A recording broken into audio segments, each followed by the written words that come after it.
yourself in 3 words, which would you choose? Am I going first? No, we'll let Ben. We'll give you...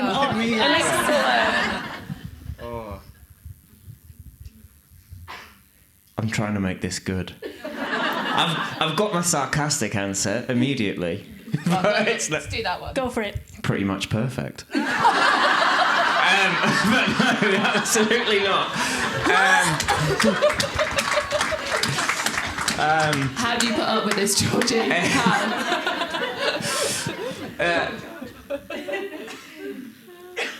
Enthusiastic,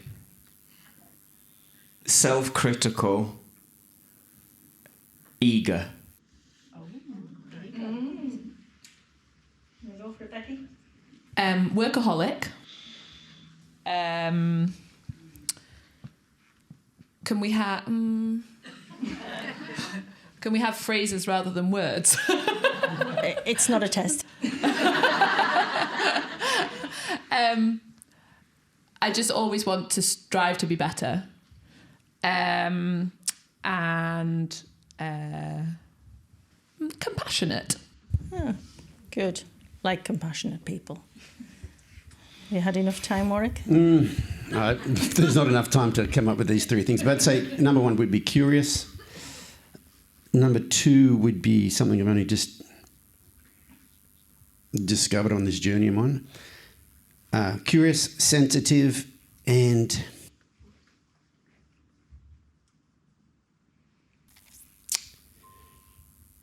let's say fearful. Oh, interesting. So, as an extension of that, do you think they are good qualities of a horseman, a true horseman? For me, in the start, definitely not. Being so perfect. No, absolutely. It's so bad for the morale of everybody else. No, right. Let's all come to this event and watch Ben make himself look like an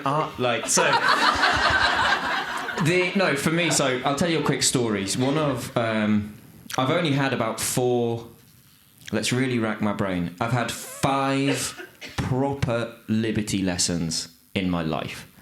And all of them happened after I had so-called made it. You know, like I was already performing at Horse of the Year show doing liberty and stuff before I had the lessons. Now, one of them was with a friend who does old circus liberty, and I found that fascinating. By the age of 14, she was working like 8 Arab stallions together in a circus ring. Think what you want about circus, but my goodness, that takes some doing. The rest of the 4 lessons were all with the same person. They were with a man called Frédéric Pignon, who is Jean-Francois's brother. And I turned up for a lesson with him. And when Fred does a lesson, when he's never met you, he says, okay, you've got 10 minutes, go in the ring, show me what you can do with your horse. And so I went in the ring with my horse, and at this point I thought I was like lush. Pretty much perfect. Pretty much perfect. Cantered in on him, completely tackless, sent him belly to the floor around the arena, skid stop, bowed him, stood on his bum, jumped off him, laid him down, rolled him on his back like I do now, stood over him, sat him like a dog, got him up, Spanish walked him, piaffed it, come on, yes!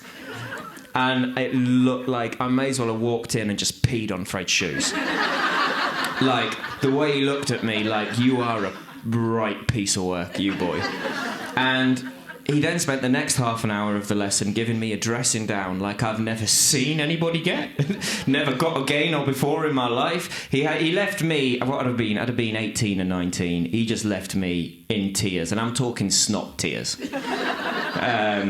And the reason I got 4 lessons was because on this clinic he was doing 1 lesson with each person each day, and he literally was like, you're such a mess, I'm teaching you twice a day. Like, we do clinics, how bad has someone got to be for you to be like, I'm not charging you more, but you can have 2 a day, because you need critical help. And his big thing was, you are brilliant at getting horses to do stuff, but you're not paying attention to the horse. And your own energy is working completely in counter to everything the horse wants. And that's where I'd say that sort of enthusiasm, that I was so uptight and eager and sharp, and like And I think that's one of the biggest things. Anyone who's seen me do quite a lot of stuff, like if you've ever seen me teach a clinic or doing a talk like this, I can be quite stupid, I'll be quite high energy, I'm a bit ADHD. I think we slipped past that one. We weren't looking for it when I was at school. And then when you get me with a horse, have you ever seen Darren Brown? And when he goes somewhere, sleep. And it's, I genuinely feel myself step through a door and just be. No longer anxious. Like, left to my own devices, I'm a jittery, anxious person, because that enthusiasm, not given a direction, becomes this insatiable need for movement or change. And I had to learn to just, no. Now is what's here. Everything else doesn't exist. You don't know anything about the horse, even if you've owned it for 10 years. The only thing you know about the horse is what it's showing you now. And that took, like I say that like I did that lesson with Fred and then it changed. Like, I'm still working on that now. But, that took years to learn and really was going against my natural proclivity for, high energy silliness and now.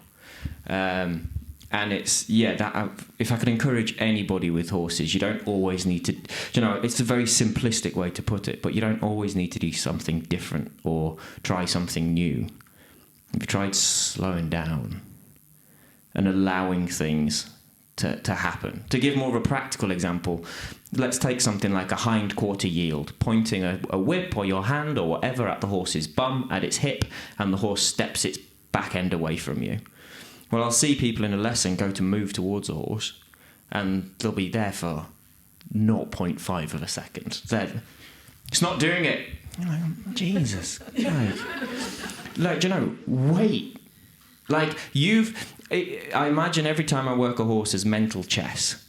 And so if I'm going to move my arm and my body to give that signal to the horse's hindquarters, that's me going pawn to e5. And then I hit the clock and I've got to wait and see what happens next. I love that analogy. Because if I move straight away, I've not given the horse chance to respond. And so it's that slow down, you'll get there faster. So I've finished this little piece by saying one of my favourite sayings is slow is smooth and smooth is fast. Yeah. Nice. Well, how do I follow that? Just talk about the Olympics, Becky. Come on. That's your trump card. I'm not going to play it yet. Well, Ben, I've actually achieved things with my life.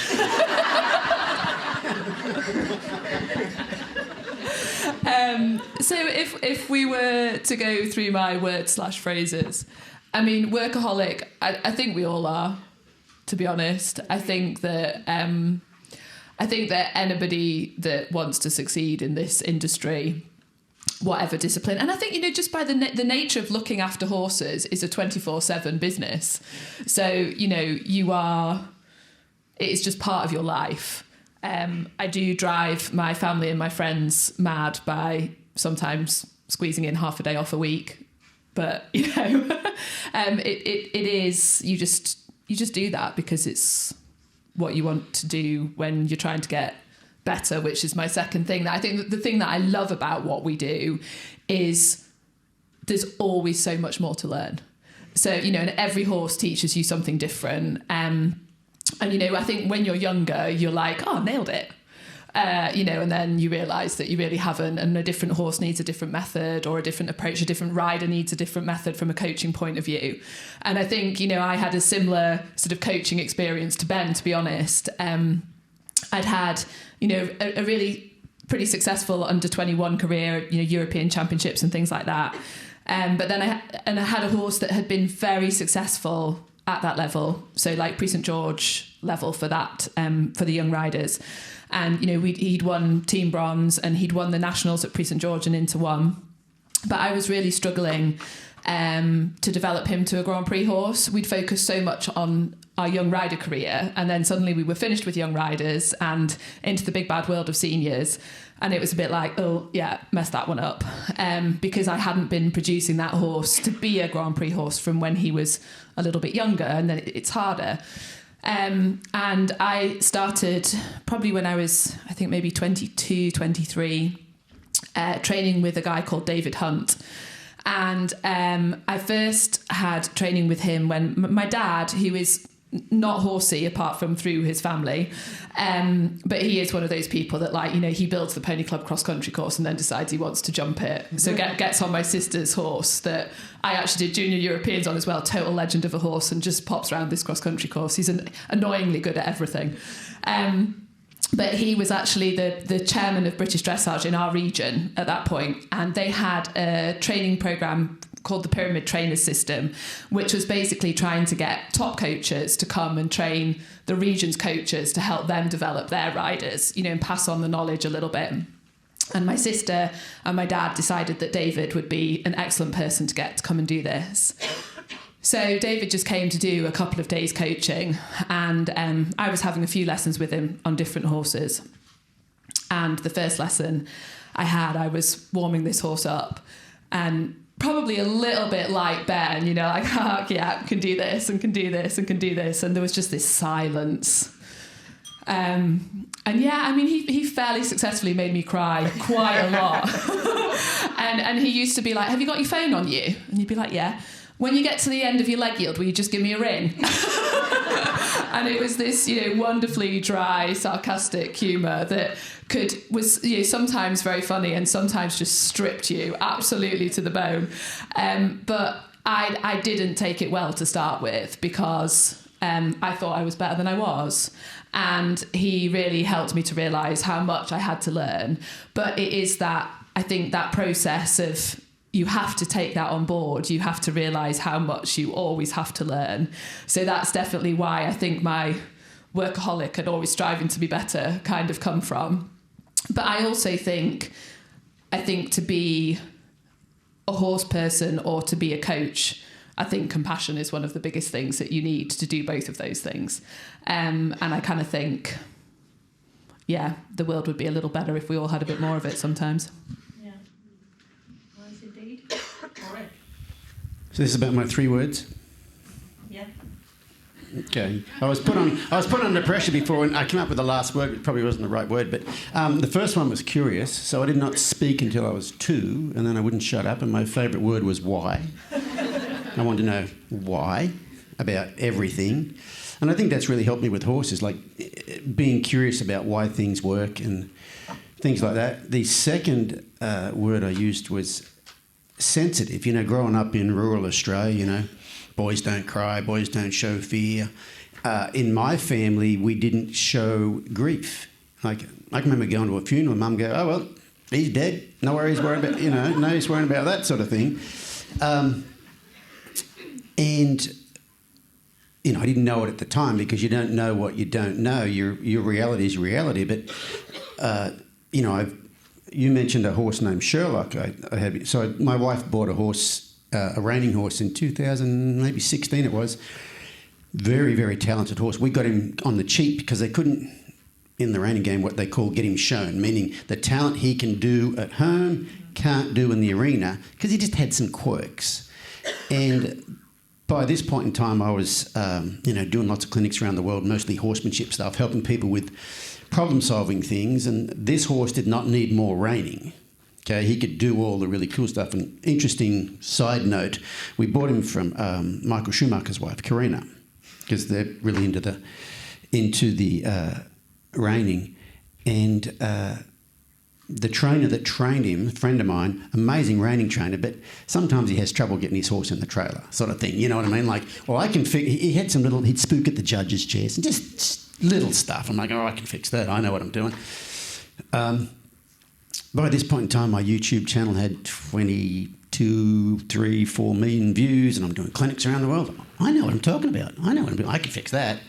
And the little problems he had, I couldn't solve. I mean, the spooking of the judges' chairs problems, yeah, that sort of stuff was easy to solve. But he had this underlying level of tension that he just held in there quietly that I couldn't train out of him. Like all the techniques that I knew of, I couldn't help resolve this thing. And so he made me, this is where the curious comes in. I instead of like, I am going to train this problem out of you, like, I don't know what I'm doing here.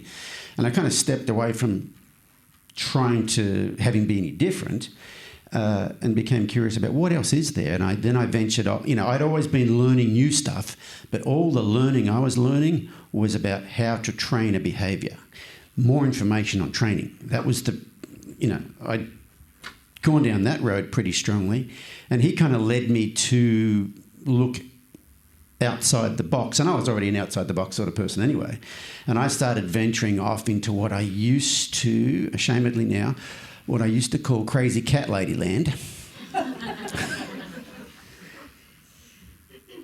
And really got into connection with horses and relationship with horses. And anyway, what I learnt from this horse, he was. I figured, I realised that he was shut down. He had a lot of stuff going on under the surface that from the outside you couldn't see, couldn't see it at all. And he led me to understand that was me. And there were there's some horses that people think they're kind of lazy, and a lot of times horses that actually are lazy are in that shutdown state and they don't have access to energy. And one of the reasons I got picked last for any athletic things because I didn't have access to energy.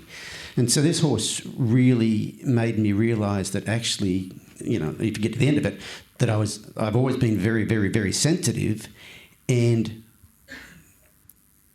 grew up in an environment where I wasn't allowed to be sensitive, so you learn to shut it down. And that kind of, the last one of those three things, which was fearful, probably not the most accurate description, but in my married life, my wife's always had anxiety, and I've always been the cool, calm, collected one. And the more I've learnt about nervous system states is there's, relaxed, parasympathetic nervous system, and then you become curious, then you become alert, then you become worried and anxious, and if that doesn't work, you go into shutdown. So, I figured out that I'm actually more anxious than my anxious wife. I just didn't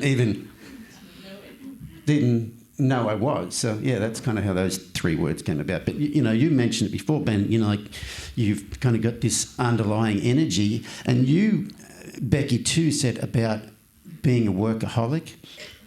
But I think most workaholics, my older brother's a workaholic. He's a builder and he's a workaholic, but he's avoiding something. Most workaholics are avoiding something, but I think when you're a workaholic with horses, it's almost like you are not dissociating from something, you're actually connecting with something.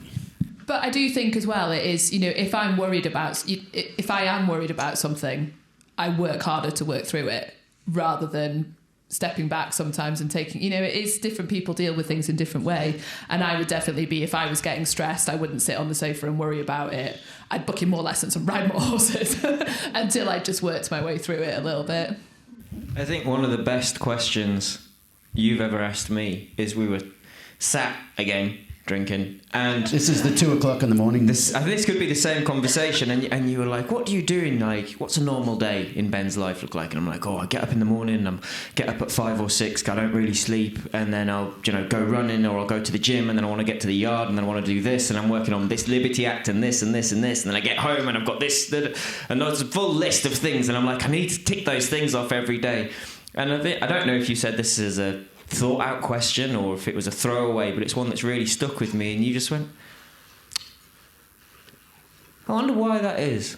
And I don't mean that as I know it makes you laugh, but if you really think about that, ask yourself that question in your life. Why are you doing that? You running to something or away from something? Or both? You can be doing both. Or what is it? Who are you trying to please? Or who are you trying to not let down? Or where's that drive come from? And I think sometimes we can be so obsessed with the now. Have you ever heard the John Cleese quote, life is a tragedy zoomed in and a comedy zoomed out? And we can get so, you can't see the wood for the trees, and you get yourself in your life doing what you're doing because you always have or you always do.